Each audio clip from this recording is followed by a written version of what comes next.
Welcome, dear listeners. Tonight, we bring you a story about a young man named Dylan. Though poor and lacking in formal education, he possessed striking good looks that opened doors to a world of privilege. But this is a story about what happens when money becomes the ultimate goal. Dylan, at the cusp of 20, was a strapping young man. He was unusually tall for a kid from Southside, his neighborhood a maze of shacks clinging to the banks of a fetid river. Most guys his age here worked menial jobs, many of them transplants like his family, drawn to the city looking for a better life. But Chicago in June was a sweltering beast, the air thick with the stench of the polluted river. That smell always found its way into the miller's cramped, tin-roofed bungalow, tucked deep within Southside's labyrinthine alleys. It wasn't much, divided into a tiny attic bedroom and two other rooms separated by a wall of unevenly plastered cinder blocks. His mother, a woman who had once been beautiful, had married young and given birth to 3 children during tougher times. But their father, ravaged by tuberculosis, had coughed his last breath one sweltering summer night, leaving Mrs. Miller to fend for herself and her children. Ashley, the eldest at 25, and Olivia, 23, took after their mother. Both had inherited her thick, dark hair and delicate features. They were strikingly pretty, even amidst the hardships of their life. After graduating high school, they found work at a supermarket in the city. Every day, they'd brave the traffic on the beat-up scooter the family had all chipped in to buy. Mrs. Miller, determined to make ends meet, worked odd jobs, from helping out at a diner to selling cigarettes and drinks from a makeshift stand at the edge of the alley. Dylan, after graduating high school, decided against college and took a job at Factory Ice, delivering ice blocks to restaurants around the riverfront. He knew all the restaurant owners by name. At 19, he was already a familiar face in those parts. 6'2" and a solid 150 pounds, he cut an imposing figure, his hair bleached a shade of sun-kissed blonde that made him look like he didn't quite belong in Southside. Hauling those ice blocks had given him a set of bulging biceps. Lucas, his best friend, was the smallest guy in their neighborhood, but what he lacked in size, he made up for in spirit. Lucas worked alongside Dylan at Factory Ice, and Dylan always had his back. It was a rainy weekend, and business at Factory Ice was slow. Not many restaurants needed ice deliveries in this weather. Dylan and Lucas sat at the mouth of their alley, sipping lukewarm sodas and shooting the breeze. The steady drip drip drip of rainwater from the rusted tin awnings above did little to lighten their mood. Lucas let out a dramatic sigh. "Guess I'll have to find another side hustle, Dylan. This paycheck-to-paycheck thing is killing me." Dylan nodded, taking a swig of his drink. "Yeah, same here. This ice gig ain't cutting it. Hey, what about becoming, like those guys who hang out with rich ladies?" He almost choked on the word, escorts. Dylan spat out his soda, laughing. "Dude, you? No way. You think those women would go for that? I might have a shot, but you?" They were interrupted by the roar of motorcycles pulling up. A group of rough-looking guys, the kind who ran things at the farmer's market, parked their bikes. One of them, lighting a cigarette, grinned at Dylan and Lucas. "Heard business was slow at the ice house." "You heard right," Dylan said. "Dead as a doornail." "So, you boys thought about joining our little operation? We could use a couple of extra hands." Dylan shook his head. "Nah, man, I got my ma and sisters to look after. And Lucas, well, he's got his sister too. Not our scene." The guy chuckled. "We take care of our own. Always work, if you want it. Though I wouldn't recommend the heavy lifting. Pays peanuts. Now, how about a different kind of work? I hear there are some lonely ladies out there with a taste for." He paused, letting the implication hang in the air. "Strong, handsome young men." Lucas piped up. "See, Dylan, I told you. That's what I'm talking about. He could do it, he's got the looks for it." Dylan hesitated. "I don't know about that." "Why not?" the guy pressed. "I can hook you up.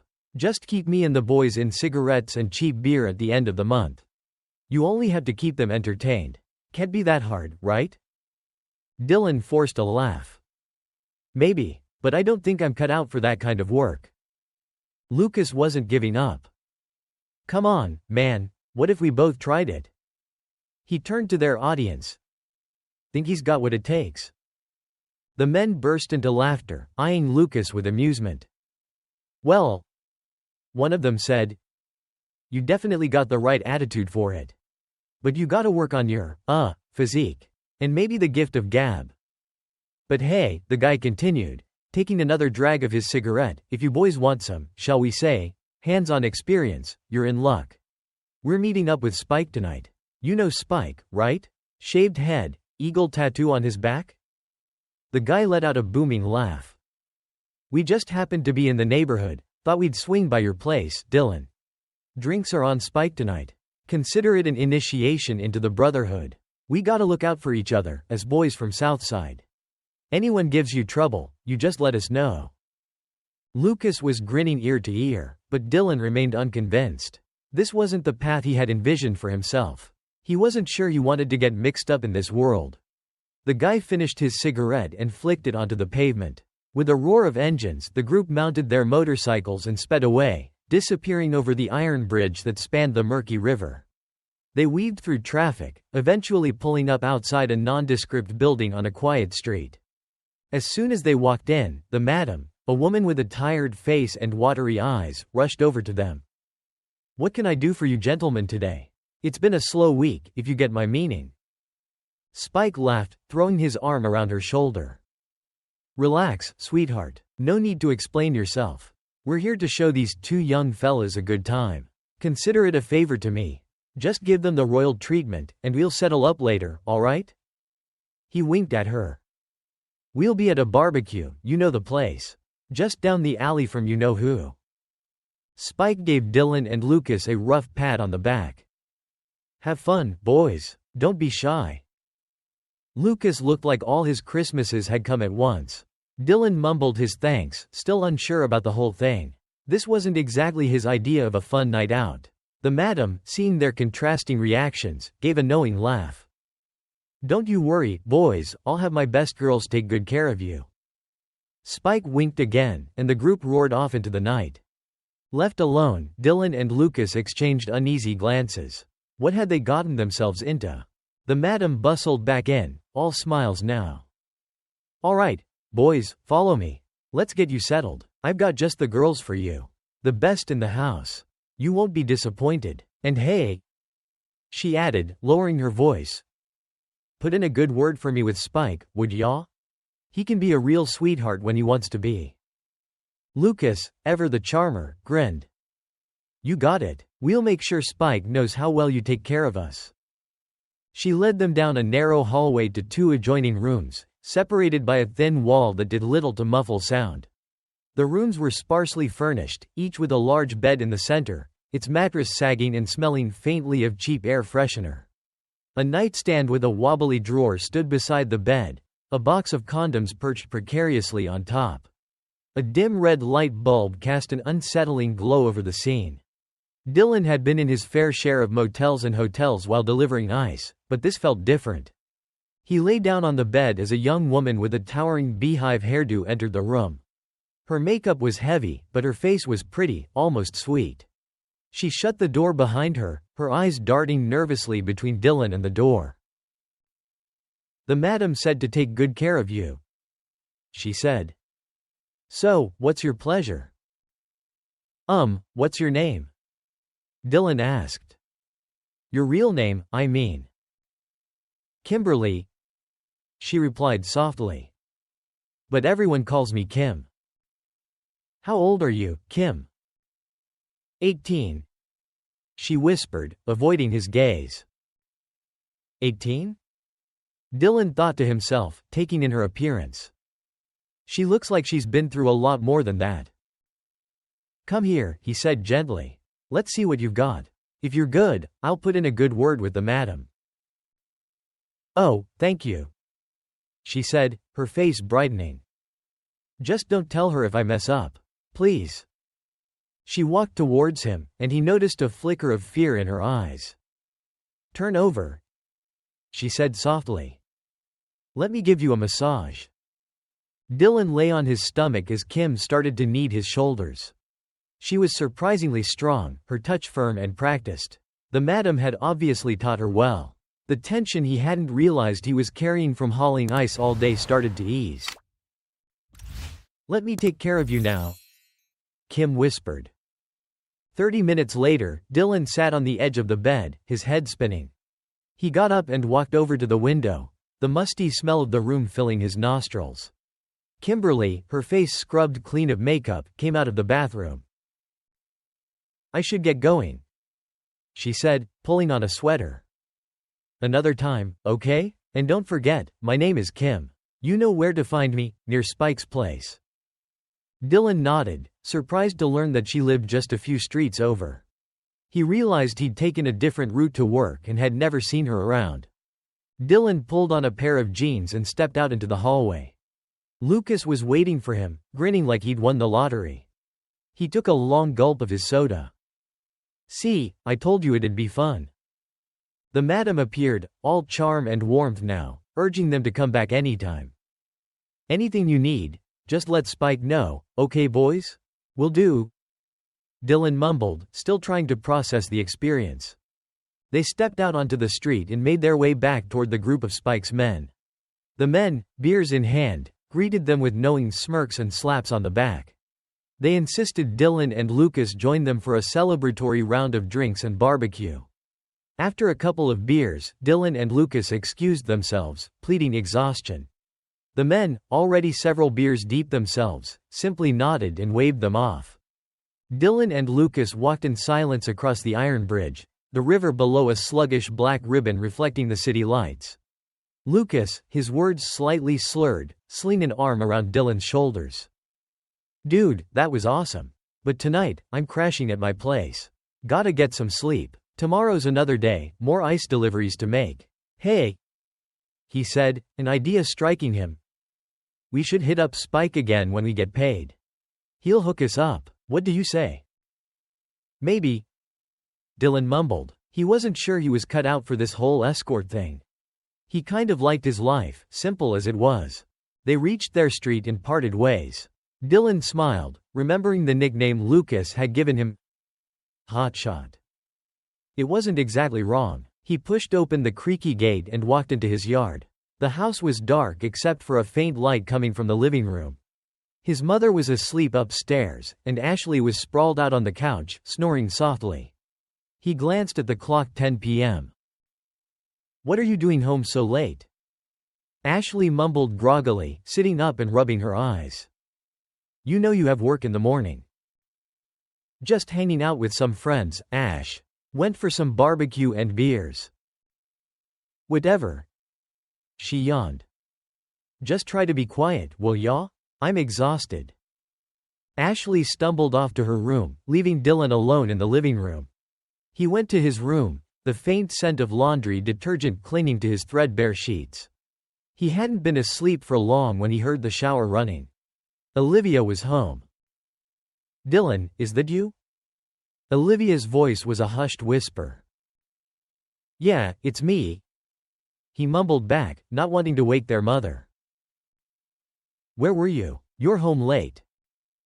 "Just hanging out with some guys from the neighborhood." "You be careful out there, Dylan," Olivia said, her voice suddenly serious. "Don't get mixed up with the wrong crowd. No drugs, you hear me? You're the man of the family now. You have to look after Mom." "Olivia, chill out, okay? I can take care of myself." He could never understand why Olivia always felt the need to mother him. She was only 2 years older. He walked towards her door, a mischievous grin spreading across his face. "Next time, lock your door, okay? Someone might get the wrong idea." Olivia rolled her eyes, a smile playing on her lips. "Like you could see anything through this door." "You never know." Dylan laughed. "Maybe I was hoping to catch a glimpse." "Right." Olivia scoffed. "In your dreams, little brother. Now, go to bed. And Dylan," she added, her voice softening. "Seriously. Be careful. Don't do anything stupid. We need you here." It was raining, but the summer night was still muggy and airless. Dylan couldn't sleep. He went into the bathroom and turned on the shower, letting the cool water wash over him. And then something unexpected happened. Olivia, drawn by the sound of the running water, appeared in the doorway. One thing led to another, and soon they were caught in a whirlwind of forbidden desire. It was a fleeting moment of reckless abandon, one they both knew was wrong, a transgression they couldn't take back. By the time they emerged from the bathroom, shamefaced and guilt-ridden, it was nearly 4 a.m. The rain had slowed to a drizzle. Dylan slipped out of the house and headed to Lucas's place. He found his friend dozing on his front stoop. "Dude," Dylan mumbled, shaking Lucas awake. "Let's get to work, night's over." Lucas groaned, rubbing his eyes. "Man, I'm beat. Think we could just crash here for another hour?" "Nope," Dylan said, pulling him to his feet. "We're already running late." They trudged through the muddy alley, sidestepping puddles of rainwater and leaping over piles of clinkers. Dylan grabbed their beat-up delivery scooter. They pulled on their hats, ignoring the groaning protests of the old engine, and roared off towards Factory Ice. The factory floor was a cacophony of clanging metal and hissing steam. They loaded the ice blocks onto the scooter, the scraping of metal against metal making their ears ring. They quickly chopped the larger blocks into smaller chunks, tossing them into the battered burlap sacks they used for deliveries. "Man," Lucas said, wiping sweat from his forehead. "Makes you think about last night, doesn't it?" Dylan shot him a look. "Don't go there." "Just say in." Lucas laughed. "Those ladies definitely know how to handle a block of ice." Dylan shook his head, but he couldn't help but laugh too. They finished loading the scooter and set off on their delivery route. The first run was always the toughest, hauling those heavy blocks of ice to the fishmongers and produce vendors at the farmers market. It wasn't until nearly 9 a.m., after they'd made all their deliveries, that they finally treated themselves to a greasy breakfast at a diner near the river. By 7:30 a.m., the city was buzzing, and the restaurants were starting to open. Dylan and Lucas, their energy somewhat restored by coffee and greasy food, were back on the grind, hauling bags of ice to their regular customers. This time, they split up, each taking a different route. Dylan pulled up outside Corner Coffee, a popular spot for the downtown business crowd, and hefted 6 heavy bags of ice through the door. "Looking sharp today, Dylan." Vinny, the parking attendant, gave him a knowing grin. "Just another day, Vinny." Dylan laughed. "Just another working stiff." "With those looks? Man, you could be a model. Or one of those guys." Vinny trailed off, raising his eyebrows suggestively. "Nah, not my scene." Dylan chuckled. "Too much drama. I'd rather just save up some cash, maybe open my own ice business someday." "Now you're talking," Vinny said, clapping Dylan on the back. "A man with ambition. I'll be out of this parking gig soon enough. I'm with you." Dylan grinned, grabbed the remaining 2 bags of ice, and headed into the coffee shop. Corner Coffee went through at least 20 bags of ice on a hot day like this. As he walked back out, he noticed 2 women, probably a few years older than Ashley, pull up on sleek, emerald green Vespas. Vinny rushed to greet them, and Dylan instinctively followed. One of the women, with a heart-shaped face and stylishly cut hair, caught his eye. She turned to Vinny. "New guy?" "Nah, just Dylan. He's with Factory Ice," Vinny replied. "Well, hello, Dylan," the woman said, her eyes twinkling. "Mind parking this for me? It's a scorcher out here." "No problem," Dylan said, taking her keys. He parked her Vespa carefully, then grabbed a spare piece of cardboard to cover the seat from the sun. He rejoined Vinny under a large umbrella. "Nice ride," Dylan commented, nodding toward the Vespas. "Those ladies must be loaded." "Loaded is an understatement," Vinny said. "The one you were talking to? Her husband is a hotshot lawyer. Got more money than they know what to do with. She's only in her 30s, and trust me, she's got it going on." He winked. "Her husband's at least 15 years older. Probably too busy with work and his mistress to keep her happy, if you know what I mean." "No kidding?" "Yeah, she's got a kid in 2nd grade, but she spends most of her time at the spa, shopping, and having lunch with her fancy friends. She always throws a good tip my way, that's for sure. I bet, Dylan said. I wish I got tips like that from the fishmongers. Hey, those tips are how I make a living, my friend. My paycheck barely covers the rent. Fair enough, Dylan said. He checked his watch. I should get going. I've got another delivery to take over by the tech center. Those guys go through a ton of ice in this heat. What's the rush? Vinny said. Hang out for a bit. Maybe those ladies will toss you a tip too. Nah, I better get going. They'll call if they need more ice. Suit yourself, Vinny said. Hey, if that woman of yours is as generous as she looks, I expect a cut, all right? Dylan laughed. Don't get any ideas, Vinny. She's just a customer. She's quick, Vinny muttered. Must have been a short meeting. Or maybe. He trailed off, nodding toward a sleek car pulling away from the curb. Maybe she's got a friend in high places. Heard she's got a piece of this place too. Really?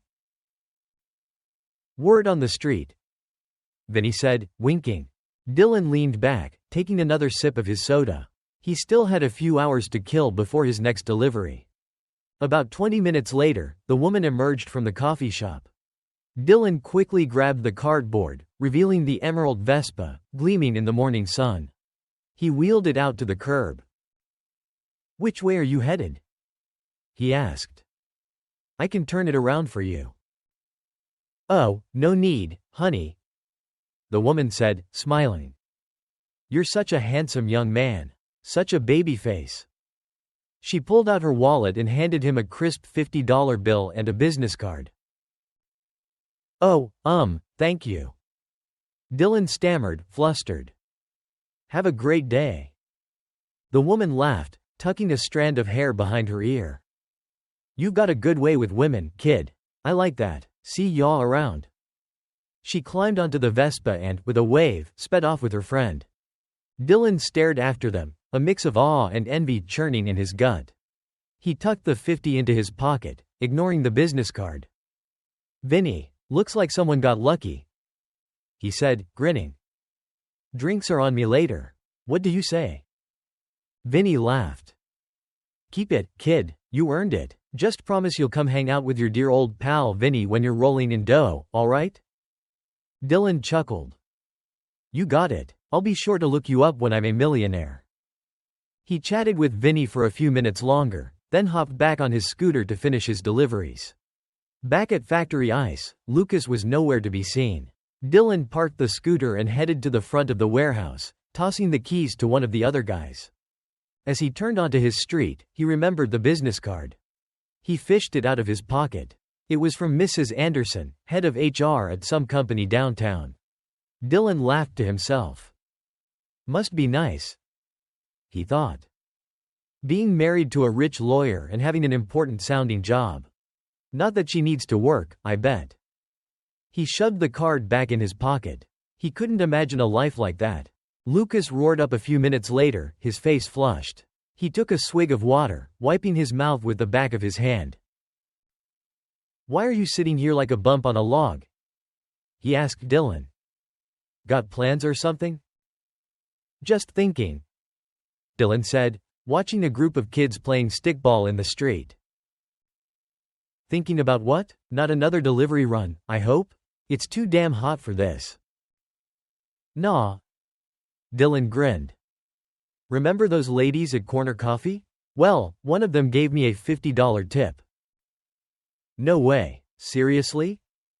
Lucas's eyes widened. What are we waiting for? Let's grab some lunch. I'm starving. You're always starving, Dylan said, shaking his head. Hey, a growing boy's gotta eat, Lucas said. Especially after the night we had. He winked. As they walked toward Rice and Spice, Lucas chattered excitedly about Spike's offer. Dylan, lost in his own thoughts, barely listened. He was starting to understand why Lucas was so eager to pursue a career as an escort. The money, the lifestyle, the attention, it was tempting. But Dylan wasn't sure he had it in him. He liked the simple life. Hard work, good friends, and the familiar streets of Southside. But maybe a little excitement wouldn't hurt.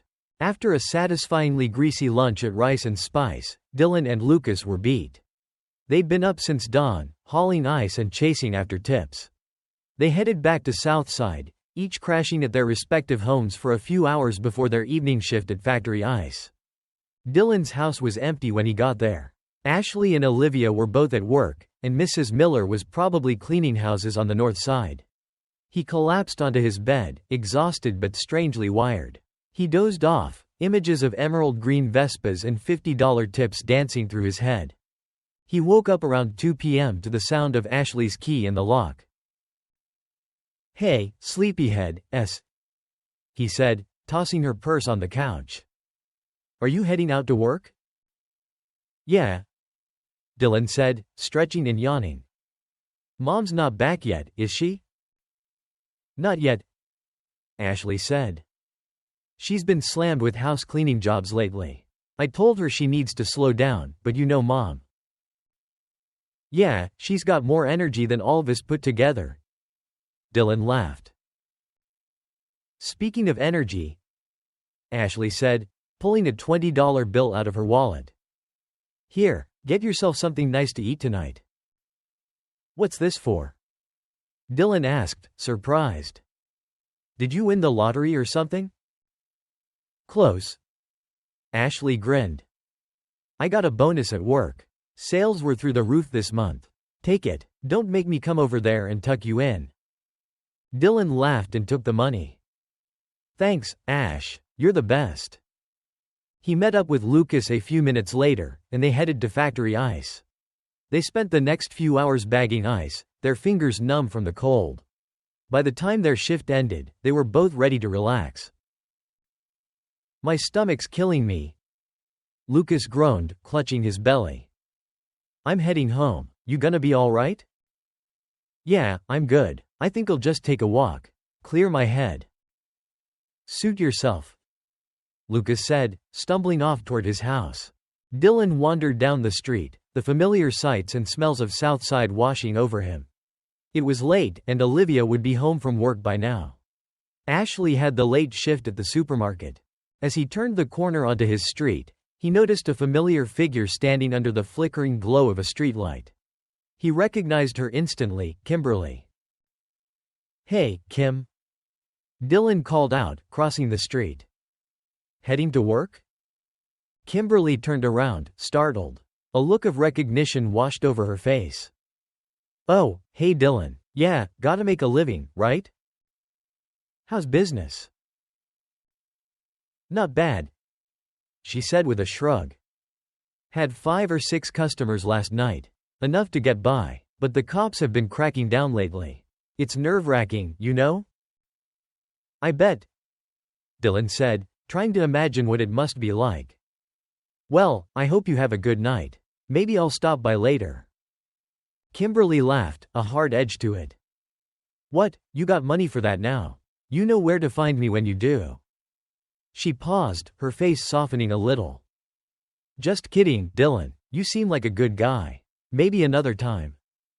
She hailed a passing taxi and disappeared into the night, leaving Dylan standing on the curb, a faint whiff of cheap perfume and hairspray lingering in the air.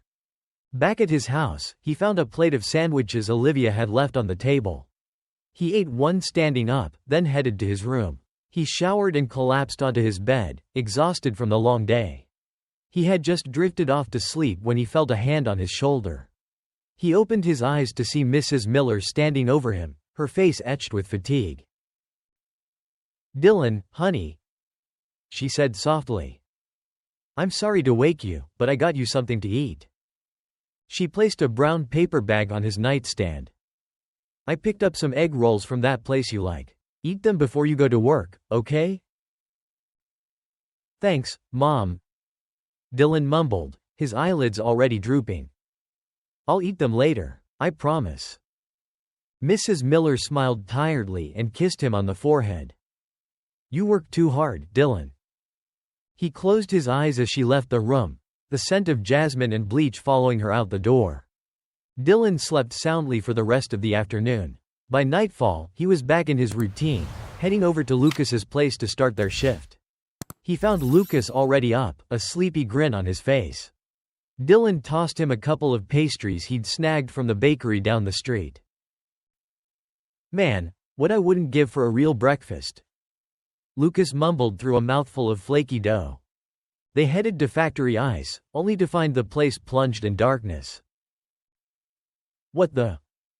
Dylan muttered, pushing open the heavy metal door. The air inside was thick and still, heavy with the smell of melting ice and stale sweat. "Power's out," a voice said from the darkness. It was one of the other guys, sitting on an overturned bucket near the loading dock. "Whole damn neighborhood's dark. Boss said not to expect the power back on until morning. No deliveries tonight, boys. You're free to go." "Not a bad way to spend a Friday night," Lucas said, grinning. Dylan, relieved to have an unexpected night off, nodded in agreement. "What do you want to do? I'm still beat from last night." "We could go crash at Central Park," Lucas suggested. "It'll be cooler there. Maybe catch a few winks under the stars." "Nah, I think I'll just head home and get some rest," Dylan said. "I want to be fresh for tomorrow." "Suit yourself," Lucas said. "Just remember to pick up those ice blocks for the Ocean View Grill first thing in the morning. The owner's a real jerk if he doesn't get his ice on time." Dylan chuckled. Yeah, I know the drill."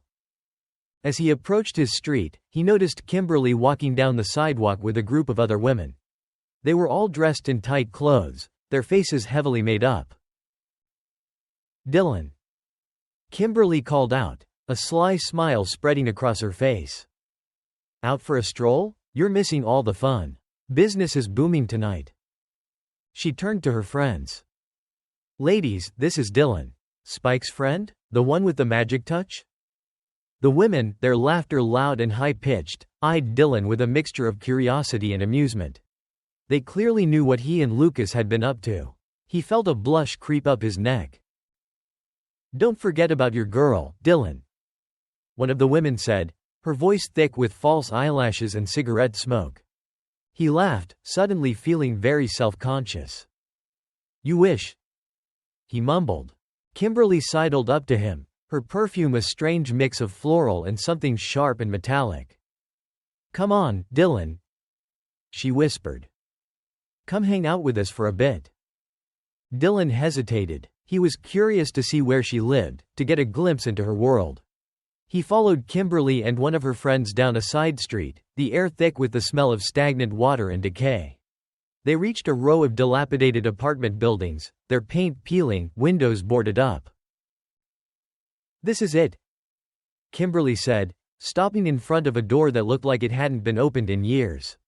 The apartment was small and sparsely furnished, much like his own. The air was heavy with the smell of mildew and something else he couldn't quite place. It reminded him of the river after a storm, a mix of rot and decay. He wrinkled his nose, trying not to show his disgust. He'd spent his whole life in the Southside, but somehow this felt different. This felt desperate. "Come on in," Kimberly said, pushing open the door. "Don't be shy."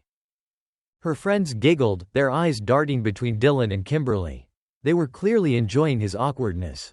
One of them, her voice dripping with sarcasm, said, "Yeah, come on in and see how the other half lives, Dylan. We've got nothing to hide." Dylan forced a smile. "Hey, I don't judge. Everyone's gotta make a living." They squeezed through the doorway, Dylan awkwardly bringing up the rear. The room was tiny, barely big enough for the four of them. Kimberly fumbled for the light switch, and a bare bulb flickered to life, illuminating the depressing scene. A cot with a rumpled blanket pushed against one wall. Clothes, mostly skimpy dresses and tops, hung from a makeshift rack fashioned from a broken broom handle and some twine. A cracked mirror leaned precariously against the wall, surrounded by a jumble of makeup brushes and lipsticks. Kimberly gestured toward the cot. "Have a seat." She poured him a glass of water from a chipped mug. "Drink up." Thanks. Dylan mumbled, taking a sip. He tried not to breathe too deeply. Even with the cheap perfume and hairspray, he could smell the underlying scent of poverty and desperation. 3 of the women, grabbing clothes from the rack, disappeared into the bathroom to change. Kimberly sat down next to Dylan, avoiding his gaze. "So, this is it," she said, her voice barely a whisper. "My glamorous life." "Hey," Dylan said awkwardly. "It's a roof over your head, right? That's what matters." A few minutes later, the other women emerged from the bathroom, their makeup scrubbed off, their faces scrubbed clean. They looked younger, more vulnerable, without the masks of paint and confidence. They sat down on the floor, sharing a bottle of nail polish and chatting amongst themselves. "I'm Mia," one of them said, offering Dylan a tentative smile. "This is Anna, and that's Lily. We're all friends." "Anna's got her own place," Kimberly said. "But it's close by, and Mia and Lily work with me." She glanced at Dylan. "You probably haven't seen them around." "Not ringing any bells," Dylan said, studying them closely. He decided that Anna was the prettiest of the 3. She had delicate features, a heart-shaped face, and smooth, pale skin. Her nose was a little flat, but her eyes were big and expressive. Mia was shorter than the others, with a smattering of freckles across her nose and a dimple in her left cheek. Lily was just there. Anna, mistaking Dylan's silence for something else, gave him a sly smile. "So, you're one of Kimberly's regulars? She doesn't usually bring guys home." "It's not like that," Dylan said, flustered. "I've only met her once." "Oh yeah?" Anna said, her eyebrow raised skeptically. "And what brings you to our humble abode, then?" "It's a long story," Dylan said, not wanting to go into the whole escort thing. He decided to keep it simple. "I work at Factory Ice, over on." He named a street a few blocks away. "My place is just around the corner." "Ah, so you're one of Spike's boys, then?" Mia said. "You could say that," Dylan admitted. He took a sip of his water, trying to appear nonchalant. "Spike can be a real pain in the ass sometimes," Lily chimed in. "But he's got a good heart. He looks out for us." Dylan nodded, relieved they weren't going to press him for details. He finished his water and stood up. "Well, it's been nice meeting you all," he said awkwardly. "But I should probably get going." Anna, Mia, and Lily exchanged knowing glances. "We'll leave you 2 alone then," Anna said, getting to her feet. "Come on girls, let's give them some privacy." They filed out of the apartment, leaving Dylan and Kimberly alone in the stifling little room. He felt a surge of gratitude toward them. And maybe something else, guilt? Pity? As promised, Kimberly didn't ask for money. They spent an hour together, talking about nothing in particular. By the time Dylan stumbled out into the night, the sky was a bruised tapestry of grays and purples. He walked home slowly, his mind a-whirl with images he couldn't quite shake. He let himself into his house and collapsed onto his cot. Ashley and Olivia were asleep upstairs, and his mother was already in bed. He closed his eyes, exhausted but strangely restless. Dylan woke up late the next morning, the sun already high in the sky. He showered, threw on a clean t-shirt, and called Lucas. "Yo, dude, you coming?" "Coming where?" Lucas mumbled groggily. "To work. Factory Ice, remember?"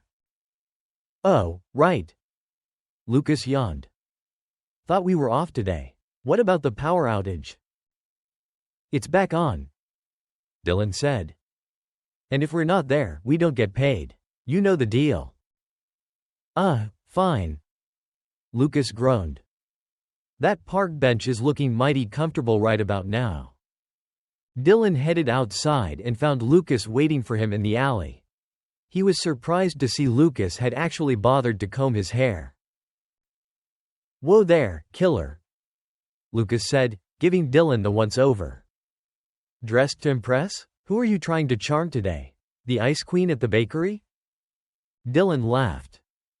Lay off, man. Just trying to look somewhat presentable for a change.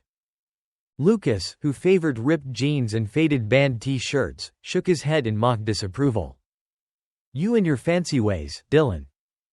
They reached Factory Ice and fell into their familiar routine, hauling ice blocks, their muscles aching, their fingers numb with cold.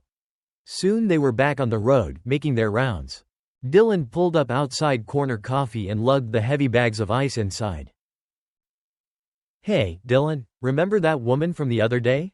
The one with the emerald Vespa? Yeah, what about her? Dylan asked, his pulse quickening. She was asking about you. Then he said, leaning in conspiratorially. Asking about me? What did she say? She wanted to know if you were single. Then he said, chuckling. And trust me, she wasn't being subtle about it. Keep asking about you, what you were like, where you lived. I think you might have made quite the impression, my friend. You think so? Dylan tried to sound casual, but he couldn't hide the grin spreading across his face. I know so. Then he said, winking. That woman's got a thing for tall, handsome guys like you. And with that sweet face of yours? Man, you've hit the jackpot. Just remember your old pal Vinny when you're sipping champagne and driving around in a fancy car, alright? Dylan laughed. You're too much, Vinny. But he couldn't help but feel a surge of excitement. Maybe Vinny was right. Maybe this was his ticket out of Southside, a chance for a different kind of life. The thought of Mrs. Anderson's attention was intoxicating, but Dylan tried to keep his expectations in check. He stepped out of Corner Coffee, and just like that, the sky opened up. Typical Chicago summer, he thought. One minute it's sunny, the next it's a downpour. The wind whipped around him, and the light drizzle turned into a torrential downpour. He rushed to cover the seats of the parked scooters with tarps and helped Vinny usher customers seeking shelter inside the coffee shop. Suddenly, a familiar emerald green Vespa screeched to a halt at the curb. It was her, Mrs. Anderson. Dylan grabbed an umbrella and ran out to meet her. Mrs. Anderson, wait here. I'll get you inside. Mrs. Anderson smiled, brushing a few raindrops from her forehead. Thanks, Dylan. You're a lifesaver. He parked her Vespa under the awning, covering the seat with a tarp. Vinny, watching the scene unfold with amusement, gestured to Dylan. Go get, Tiger. Don't let this one get away. Dylan rolled his eyes and ducked inside. Crazy weather, huh? He said, shaking the water from his hair. Tell me about it. Mrs. Anderson laughed. This rain's not letting up anytime soon. Looks like it'll be a slow day for ice deliveries, Dylan said. No kidding. Then he said, pouring them each a cup of green tea. Warm up with this, Dylan. It's chilly out there. Thanks, Vinny. Dylan wrapped his hands around the warm mug, grateful for the heat. So, I'm getting paid today. Then he said, his eyes twinkling. I'm in the mood for some barbecue. What do you say, Dylan? My treat. I thought you didn't eat barbecue in the middle of the day. Dylan laughed. How about tonight then? We can hang out, watch the rain, and dream about getting rich. Vinny said. Just then, Mrs. Anderson emerged from the back of the coffee shop. Dylan, you got a minute? She asked. Sure. Dylan said, his heart pounding. He glanced at Vinny, who winked and gave him a thumbs up. Don't blow it, kid, he mouthed. Mrs. Anderson led him up a narrow staircase to a private room on the second floor. It was cozy and intimate, with a large window overlooking the street. The rain was coming down even harder now, creating a soothing rhythm against the glass. A plate of oysters and some kind of grilled fish sat on a table in the center of the room. Wow, this place is amazing, Dylan said, taking in the elegant surroundings. I had no idea there was a whole other world up here. Most people don't, Mrs. Anderson said, smiling. It's kind of a hidden gem. She gestured to a chair across from her. Sit down, Dylan. Actually, I should probably get going, Dylan said, suddenly feeling awkward. Lots of deliveries to make. Relax, Dylan, Mrs. Anderson said, her voice soft and reassuring. It's pouring rain. No one's going to be buying ice today. He sat down, hesitantly. He caught a whiff of her perfume, something light and floral, a world away from the cheap scents of Southside. Have lunch with me, Mrs. Anderson said, pushing a plate of food toward him. Don't be shy. There's plenty to go around. Before he could protest, she was heaping his plate with food, her long, manicured nails a stark contrast to his rough, calloused hands. She opened a bottle of beer and poured him a glass. He was starving, his stomach growling with a mixture of hunger and anticipation. The aroma of the food was intoxicating, and the cold beer was a welcome relief from the muggy heat. He took a long swig of beer, savoring the cool bitterness. Mrs. Anderson smiled. Good, isn't it? Eat up. You're too skinny. He picked up a grilled shrimp, not sure what to say. Thank you, Mrs. Anderson, he mumbled, his mouth full of food. Don't mention it, Dylan. She smiled. Eat up. Mrs. Anderson kept Dylan's plate piled high with food. The chef here is amazing, she said, spearing another oyster. I'm addicted to his grilled octopus. Dylan devoured everything she put in front of him. It was the best meal he'd had in, well, maybe ever. By the time he finished, the rain had slowed to a light drizzle. He stood up to leave. Actually, Mrs. Anderson said, placing a hand on his arm. I was wondering if you could do me a favor tonight? I need someone to help me with something. Tonight? Dylan asked, surprised. Yes, tonight. Come to my house around 7. She scribbled an address on a napkin. Don't be late. As he walked out, she pressed another $100 bill into his hand. For lunch, she said, smiling. Dylan floated down the stairs, his head spinning. See? What did I tell you? Vinny said, grinning. She's hooked. Shut up, Vinny, Dylan said, trying to hide his grin. It's just a job. A job that pays $100 for lunch? Man, I need to find a job like that. Dylan laughed and hopped back on his scooter. He couldn't wait to tell Lucas about this. He found Lucas back in Southside, lounging on his stoop, a bunch of grapes in his hand. Where'd you get those? Dylan asked. One of my customers, Lucas said. She owns a fancy fruit stand over on the north side. Says I remind her of her grandson. Hey, have you eaten yet? I could go for some pizza. I ate, Dylan said, tossing Lucas a 50. And you're buying. I got a bonus today. He told Lucas everything about his lunch with Mrs. Anderson. Lucas's eyes widened with each detail. $100? Just for having lunch with her? Man, you are one lucky son of a gun. Dylan, buzzing with excitement, couldn't stop grinning. He went home and took a nap. When he woke up a few hours later, he started getting ready. He put on his nicest jeans and the new shirt Ashley had bought him for his birthday. He even bothered to comb his hair. Olivia walked in just as he was putting on his shoes.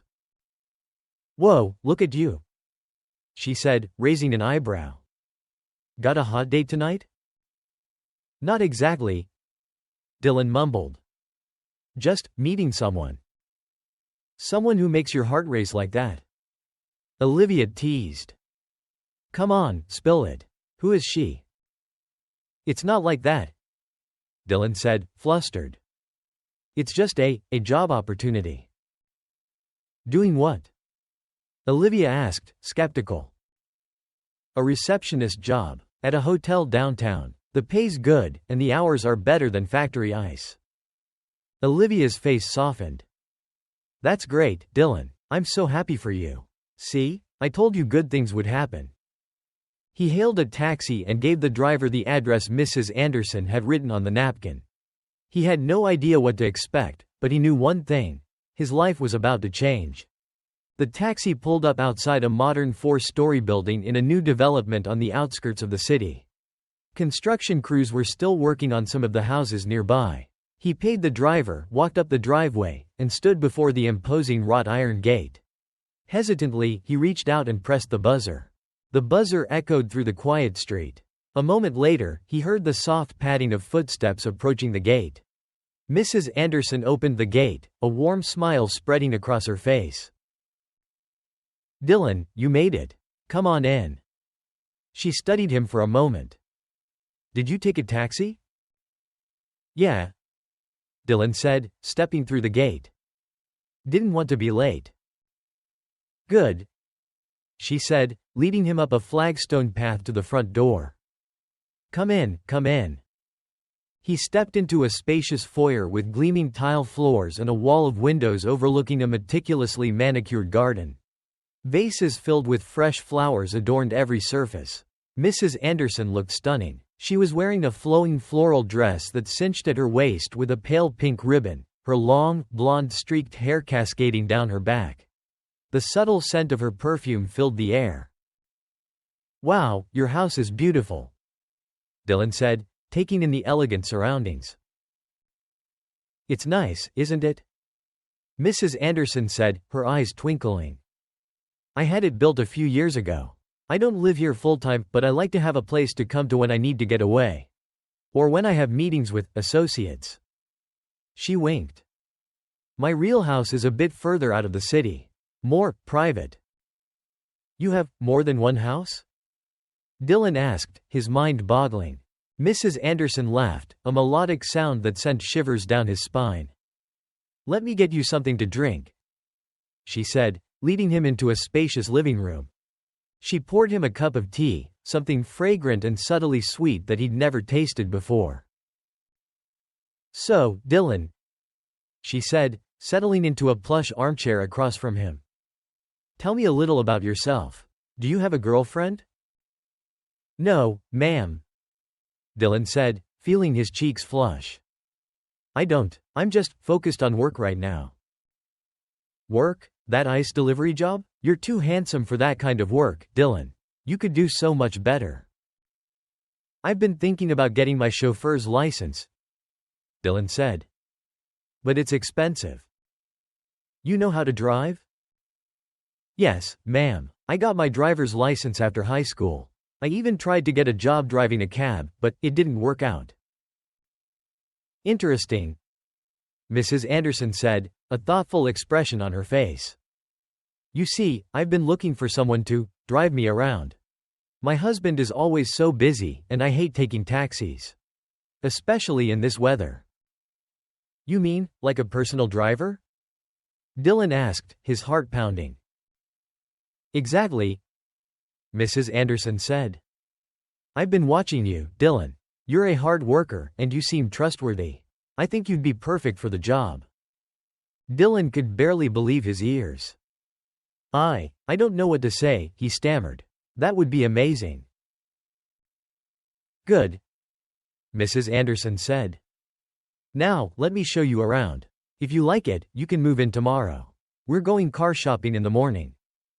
She led him up a spiral staircase to the second floor, then up to the third floor. The rooms were beautifully decorated, each with its own unique style. He couldn't imagine living in a place like this. As they were heading up to the third floor, Mrs. Anderson stumbled on the stairs. Dylan, his reflexes quick, caught her before she could fall. She landed in his arms, her body pressed against his. He felt her heart racing against his chest. "Are you all right?" he asked, his voice a low murmur. "I'm fine," she whispered, her breath warm on his cheek. He felt her arms tighten around his neck. For a moment, neither of them moved. Suddenly, Mrs. Anderson pulled him closer, her lips crashing against his. The scent of her perfume, the taste of her lipstick, the feel of her soft skin against his. It was intoxicating. He felt dizzy, his head spinning. He'd never been kissed like this before. "Mrs. Anderson, what are you?" he stammered, pulling back slightly. Her cheeks flushed a deep crimson, but her eyes were bright with desire. "Just kiss me, Dylan," she whispered. Don't worry about anything else. My husband, he's not here. He won't know. But, what if? Don't overthink it, Dylan, she said, pulling him close again. Her kiss was demanding, passionate, leaving no room for doubts. He lost himself in the moment, forgetting everything except the feel of her body against his. Let's go to bed, she murmured, her voice husky with desire. He scooped her up in his arms and carried her to the bedroom. The bed was large and luxurious, the sheets cool and crisp. He laid her down gently, his heart pounding. Hours later, as the first rays of sunlight peeked through the curtains, he woke up alone in the bed. He got dressed quickly, feeling a mix of exhilaration and anxiety. What had he done? He found Mrs. Anderson in the kitchen, dressed in a sleek business suit, her hair pulled back in a neat ponytail. She looked cool and composed, as if nothing had happened. Good morning, Dylan, she said briskly. We've got a busy day ahead of us. I need to pick up a few things before we go car shopping. We'll take a taxi. After a whirlwind shopping trip and a quick lunch, they arrived at the Audi dealership. Mrs. Anderson, without hesitation, selected a sleek white sedan. Dylan had driven before, but this car was different, newer, faster, with all the bells and whistles. He spent the rest of the afternoon getting familiar with the car, driving around the city with Mrs. Anderson by his side. As the sun began to set, she handed him a thick wad of cash. Here's some spending money, Dylan. And remember, park the car at Mike's Auto tonight.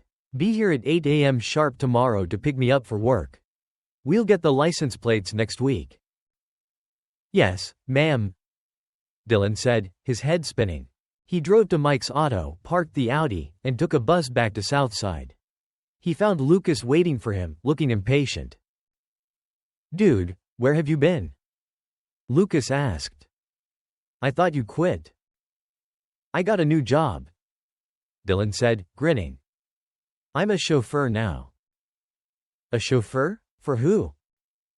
Mrs. Anderson. You know, the lady with the Vespa? Lucas stared at him, his jaw slack. No way. That's awesome. So you're not coming back to Factory Ice?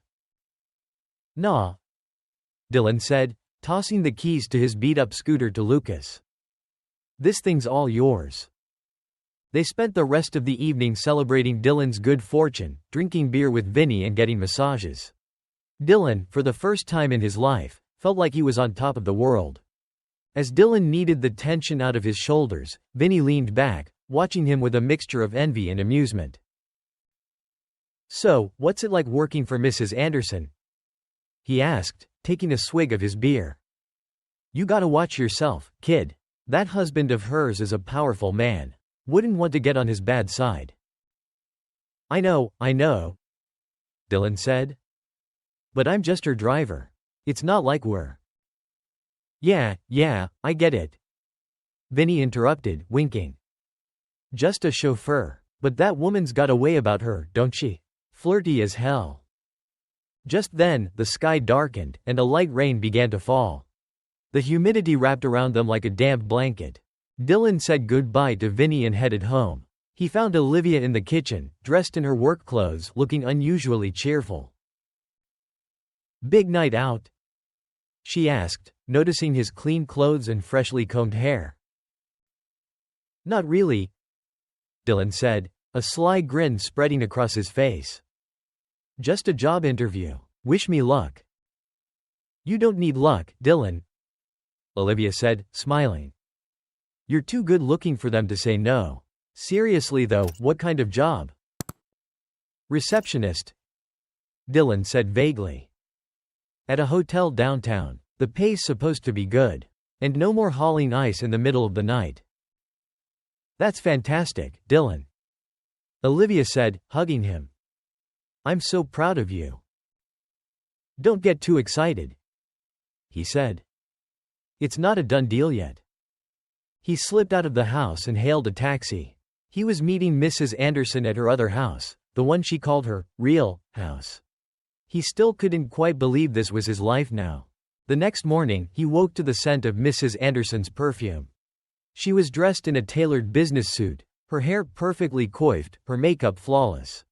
He couldn't help but steal a few glances at her as he drove. She was radiant, her cheeks flushed, her lips glossed a shade of rose that made them seem even fuller and more inviting. He caught her watching him in the rearview mirror. "Eyes on the road, Dylan," she said, smiling. "You'll get us killed if you're not careful." "Sorry," he mumbled, flustered. "You just look really nice today." "Don't I always?" she asked, raising an eyebrow. "Yes, but today you look different." "Different good?" "Different, amazing," he said, his cheeks burning. They drove in comfortable silence for a while, the city unfolding around them. She directed him to a boutique on a quiet side street.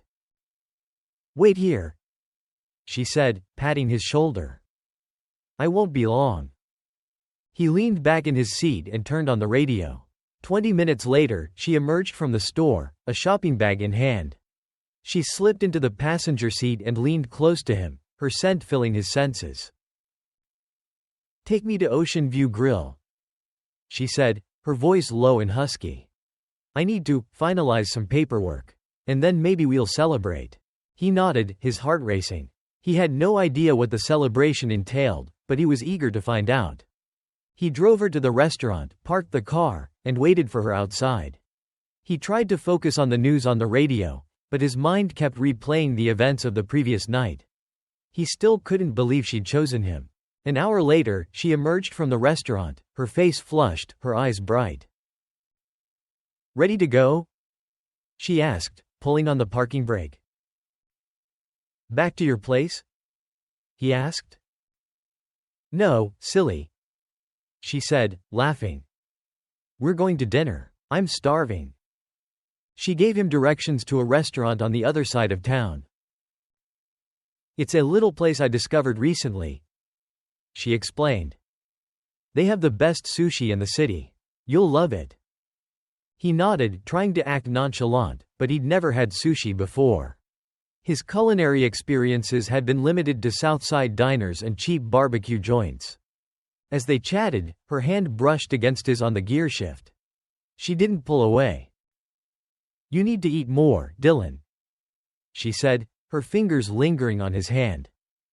"You're too thin." He chuckled, trying to hide his nervousness.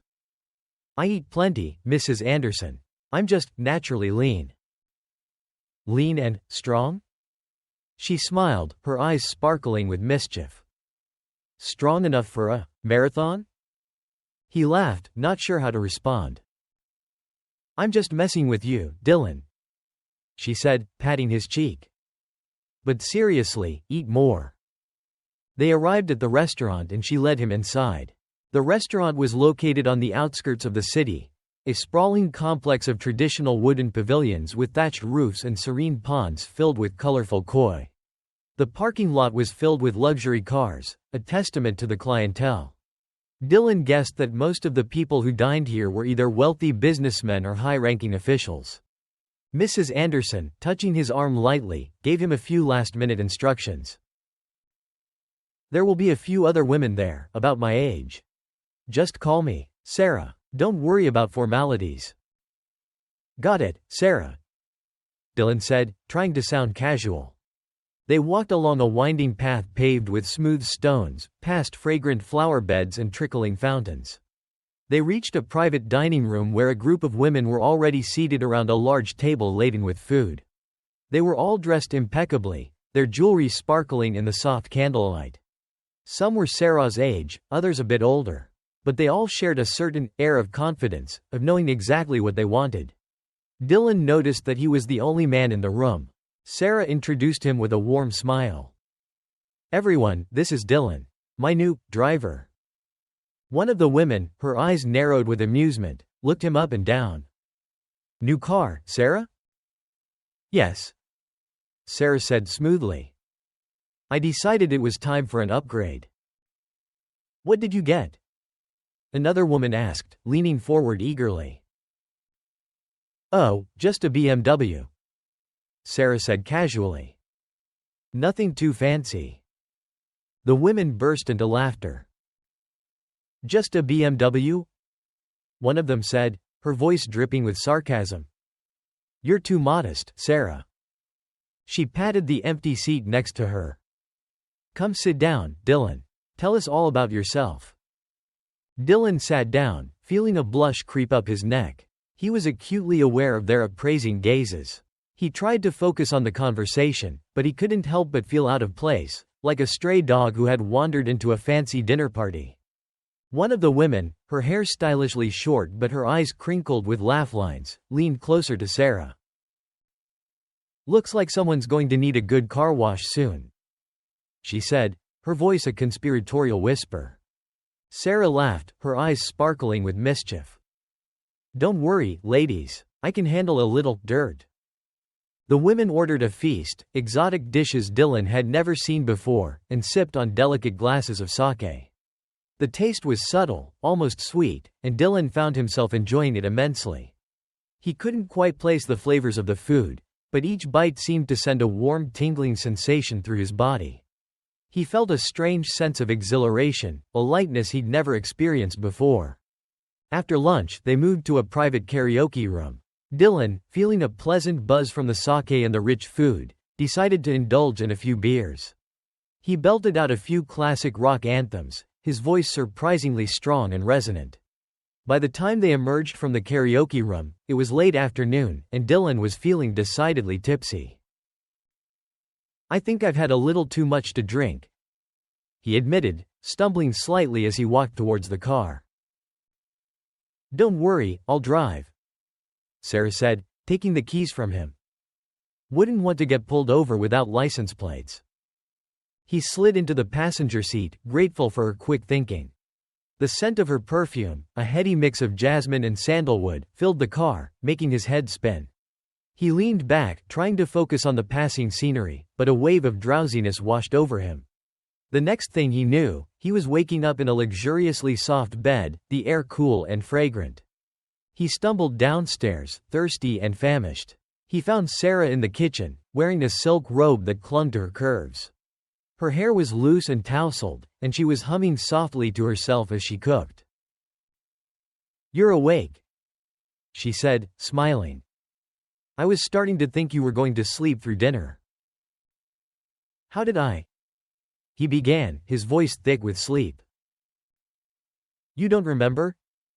She laughed. You were pretty out of it. Go wash up. Food's almost ready. He splashed cold water on his face, trying to shake off the lingering fog of sleep and alcohol. He felt a strange mix of embarrassment and excitement. He found Sarah already seated at the dining table, her hair pulled back in a loose bun, a simple white t-shirt clinging to her curves. She looked different, more relaxed, more approachable, more real. She'd prepared a simple meal of roast chicken and vegetables. She piled his plate high with food. Eat, she said, her voice soft. You need your strength. Where should we? He began, unsure how to broach the subject. Living room? Balcony? My bedroom? She asked, her eyes twinkling. He swallowed hard, his heart racing. The balcony sounds nice, he managed to say. They ate in comfortable silence, the sounds of the city drifting up from below. After dinner, they moved to the balcony, where they watched the cars stream by, their headlights creating a hypnotic blur of light and movement. He spent the night there, in her arms, a million miles away from the cramped, noisy streets of Southside. The next morning, after a leisurely breakfast, he drove Sarah to a restaurant in the city where she was meeting a business associate.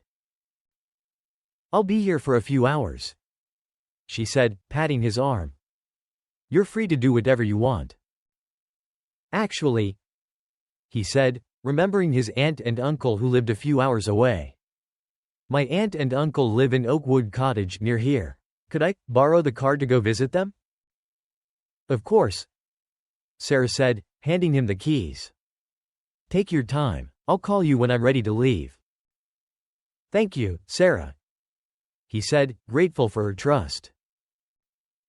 Don't mention it, Dylan, she said, smiling. We're friends, remember? Friends look out for each other. She paused, her gaze lingering on his. And besides, you've more than earned it. She pressed a thick envelope into his hand. "For gas and anything else you need. And get your aunt and uncle a nice gift. They must be proud of you." He opened the envelope and gasped. It was filled with cash. "Sarah, I can't," he began, overwhelmed. "Don't be silly, Dylan," she said, cutting him off. "Consider it a bonus. And call me if you need anything." He watched her disappear into the restaurant, his heart pounding. He still couldn't quite believe this was his life now. Once Sarah was safely inside the restaurant, Dylan hit the gas. He stopped at a nearby market to pick up a basket of fresh fruit for his aunt and uncle. They lived a simple life in Oakwood Cottage, a small town a few hours outside of the city. Uncle Ben was a construction worker, and Aunt Susan sold vegetables at the local farmer's market.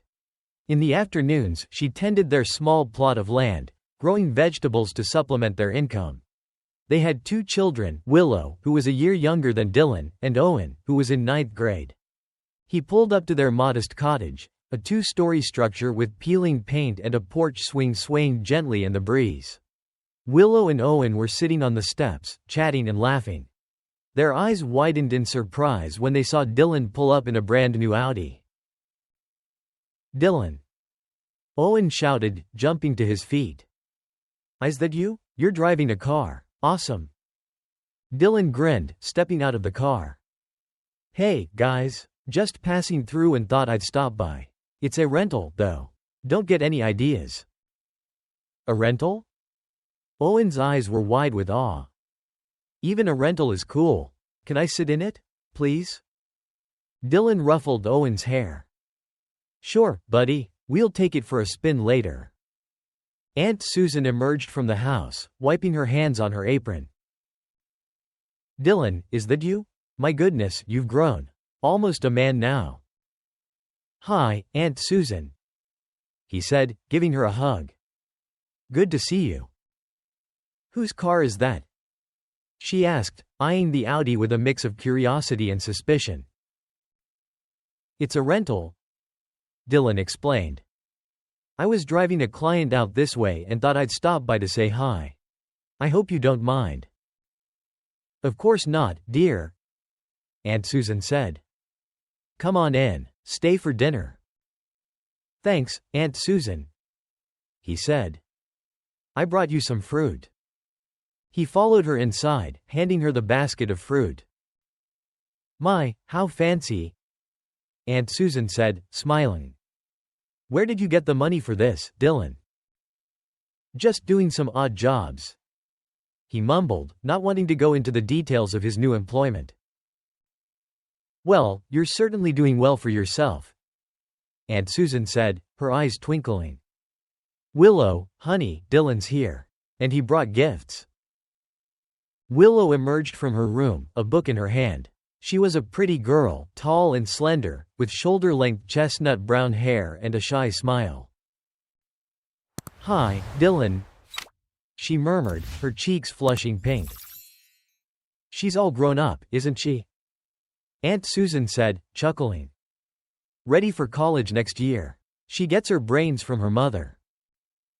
"And her looks," Dylan added, smiling at Willow. She blushed even deeper and ducked her head. "Your Uncle Ben's still at work," Aunt Susan said. "He'll be home soon. Why don't you boys go out and explore while I make dinner?" Dylan wasn't tired, so he agreed to take Owen and Willow for a drive. He took them to the town square, where they walked around, window shopping and people watching. "Can we get ice cream?" Owen asked, his eyes pleading. "Of course," Dylan said. "My treat." They settled into a booth at the ice cream parlor and ordered towering sundaes. "This is the best day ever," Owen exclaimed, digging into his sundae with gusto. "I haven't had ice cream in ages." "I'll buy you ice cream anytime, Owen," Dylan said, smiling. "Just promise you'll study hard and get good grades." "I will, I promise," Owen said, his mouth full of chocolate fudge. They chatted about school and Owen's dreams of becoming a pilot. Dylan, who had always struggled in school, listened patiently, offering words of encouragement. He noticed that Willow had grown quiet, her gaze fixed on the street outside. "Got a boyfriend, Willow?" he asked teasingly. "She does," Owen blurted out. "Don't you, Willow? Tell Dylan about your boyfriend." "Owen, stop it," Willow said, her face crimson. What's the big deal?" Owen said, confused. "It's not a secret, is it? You talk about him all the time." "It's not a secret," Aunt Susan said, her voice gentle but firm. "But it's also Willow's personal life. You don't need to share everything with Dylan, honey." "It's okay, Aunt Susan," Dylan said. "I was just teasing her." He turned to Willow. "But seriously, do you have a boyfriend?" Willow nodded shyly. "Well, that's great," Dylan said. "It's normal to have a boyfriend at your age. Just remember to focus on your studies too. Don't let boys distract you from your goals." Willow, emboldened by his understanding, finally spoke up. "Dylan, there's something I need to ask you," she said, her voice barely a whisper. "I'm going to my friend's birthday party tonight. At the Blue Moon. It's a bar. I know Mom and Dad won't let me go, but could you talk to them for me? Maybe if you say you'll take me, they'll say yes." "You want me to chaperone you at a bar?" Dylan asked, raising an eyebrow. "Please, Dylan," she said, her eyes pleading. "My friends would think it's so cool if you took me. They'd be super jealous. You're really handsome, and you drive a cool car." He laughed, flattered by her compliment. "And I promise I'll be good," she added. "Well, all right," Dylan said, giving in to her pleading eyes. "I'll talk to your parents. But no funny business, okay?" "Thank you, Dylan," Willow said, her face lighting up. "You're the best." They finished their ice cream and headed back to Oakwood Cottage for dinner. Dylan had promised Uncle Ben and Aunt Sarah he'd get Willow home early, so they ate quickly. Willow, emboldened by Dylan's easygoing nature and impressed by his car, had become much more talkative. For the party, Willow had chosen a simple black dress that accentuated her creamy skin and slender figure. "My friend's throwing her party at the Blue Moon," she explained, adjusting her dress in the mirror. "I have to look, cool." Dylan chuckled. "You look great, Willow. Don't worry." He drove her to the Blue Moon, a trendy bar on the outskirts of town. The music pounded through the walls as they stepped inside, the air thick with the scent of cigarette smoke and cheap perfume. The dance floor was a blur of flashing lights and writhing bodies. Willow led him to a private room where a group of teenagers were already gathered around a table, laughing and talking. There were 3 other girls, 3 guys, and the guys' girlfriends. "Hey, everyone, this is my cousin, Dylan," Willow announced, a proud smile on her face. "Your cousin?" one of the girls asked, eyeing Dylan with undisguised interest. "He's hot." Willow, pleased with the reaction, beamed. The group ordered a round of beers, and the conversation flowed easily. Dylan, who had always been shy around girls his own age, found himself relaxing and enjoying their company. Willow, normally quiet and reserved, seemed to come alive in this environment.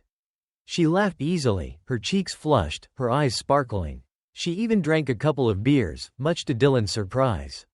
He hadn't realized his sweet, innocent cousin had a wild side. As the night wore on, Dylan realized that this group of kids were, well, a little wild. They drank, they smoked, they danced provocatively. It was a side of Willow he'd never seen before, and he couldn't help but feel a little protective of her. By 10 p.m., Dylan decided it was time to leave. He'd promised Uncle Ben and Aunt Susan he'd get Willow home early, and he didn't want to break his word. "Willow, time to go," he said, gently pulling her away from the dance floor. She was clearly tipsy, her eyes glazed, her steps unsteady. But she insisted on sitting in the front seat next to him. As he drove, he tried to make conversation. "Your friends are pretty wild," he said, choosing his words carefully. "They're cool, aren't they?" Willow giggled. But they're good kids. They all get good grades. That's good, he said. But don't you think they're a little young to be drinking and smoking? Willow shrugged. Everyone does it, Dylan. It's no big deal. He sighed, knowing it was pointless to argue. He decided to change the subject.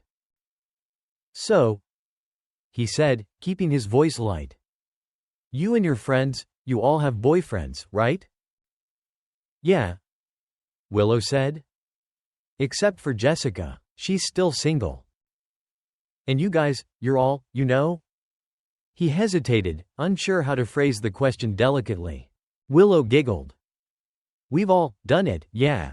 It's no big deal. Everyone does it. Even you? He asked, surprised. Yeah, even me, she said, her voice a matter-of-fact whisper. We do it, like, 3 times a week. At his place or at a motel. He swallowed hard, shocked by her casualness. Just be careful, Willow, he said, his voice serious. Don't get pregnant. You're too young for that. She nodded, but he wasn't sure she was really listening. He pulled up at the end of their driveway and parked the car. They walked the rest of the way to the house, Willow's arm linked through his. Uncle Ben and Aunt Susan were waiting for them on the porch. You're back early, Aunt Susan said, smiling. Thank you, Dylan. We appreciate it. He collapsed onto the bed and drifted off to sleep, the image of Willow dancing in the flashing lights of the blue moon lingering in his mind. Dylan woke up late the next morning. Uncle Ben and Aunt Susan had already left for work, and Owen was at school. Only Willow was home. No extra classes today? He asked, stretching and yawning. Nope, I have the day off, she replied. Want some breakfast? I can make us some pancakes. Thanks, but I'm not that hungry, Dylan said. How about we grab some pasta in town? Might treat. Sounds good, Willow agreed. They drove into town and found a small pasta restaurant near the town square. This is pretty good, Dylan said. And cheap too. A bowl like this would cost at least $5 back in Chicago. That's because this is Oakwood Cottage, not Chicago, Willow said, rolling her eyes. True. Dylan laughed. So, what are you up to today? I'm heading back to the city tomorrow, but I'm free this afternoon if you want to do something. I don't know, Willow said, shrugging. There's not much to do here. Maybe we could just hang out at home. Come on, Willow, Dylan said. Live a little. It's a beautiful day. Where would you go if you could go anywhere? Willow thought for a moment. There's this hill just outside of town. It's really peaceful. You can see the whole town from the top. My boyfriend and we go there sometimes. Sounds perfect, Dylan said. Let's go. He followed Willow's directions to Sunset Hill. It was a quiet, secluded spot, with a winding path leading to the summit. Benches were scattered along the path, offering stunning views of the surrounding countryside. It's beautiful here, Dylan said, breathing in the fresh air. It is, isn't it? Willow said, smiling. It's so peaceful. You can forget about everything up here. They walked along the path, their footsteps crunching on the gravel. They reached a bench overlooking the town, a miniature world spread out before them. Let's sit here, Willow said. They sat down, and Dylan casually put his arm around Willow's shoulders. She didn't pull away. He felt her stiffen slightly as he leaned closer, his hand moving to her waist. She turned to face him, her eyes wide and uncertain. He kissed her gently, his lips brushing against hers. She didn't resist. He deepened the kiss, his hand moving to cup her cheek. She responded eagerly, her body pressing closer to his. He felt a surge of desire, a primal urge he couldn't control. They lost themselves in the moment, the world fading away around them. The only thing that mattered was the feel of her body against his, the taste of her lips, the scent of her hair. His phone rang, shattering the silence. Dylan? It's Sarah. Her voice came through the speaker. I'm finished here. Come pick me up. Be right there. He mumbled, pulling away from Willow reluctantly. He drove Willow back to Oakwood Cottage, his mind reeling with conflicting emotions. He felt guilty for betraying his aunt and uncle's trust, but he couldn't deny the thrill of the forbidden. He raced back to the city, his heart pounding with a strange mixture of excitement and apprehension. He couldn't explain it, but he felt different, freer, more alive. He pulled up outside the restaurant, and Sarah emerged, her face flushed, her eyes sparkling. Ready to go? She asked, sliding into the passenger seat. Absolutely, he said, a grin spreading across his face. He had no idea where life was taking him, but he was ready for the ride. And so, thanks to his good looks and his willingness to seize opportunity, Dylan escaped the poverty of Southside and found a new life. A life of luxury, adventure, and complicated relationships. What do you think of Dylan's choices? Let us know in the comments below. Thank you for listening, and until next time, stay tuned for more stories from the shadows.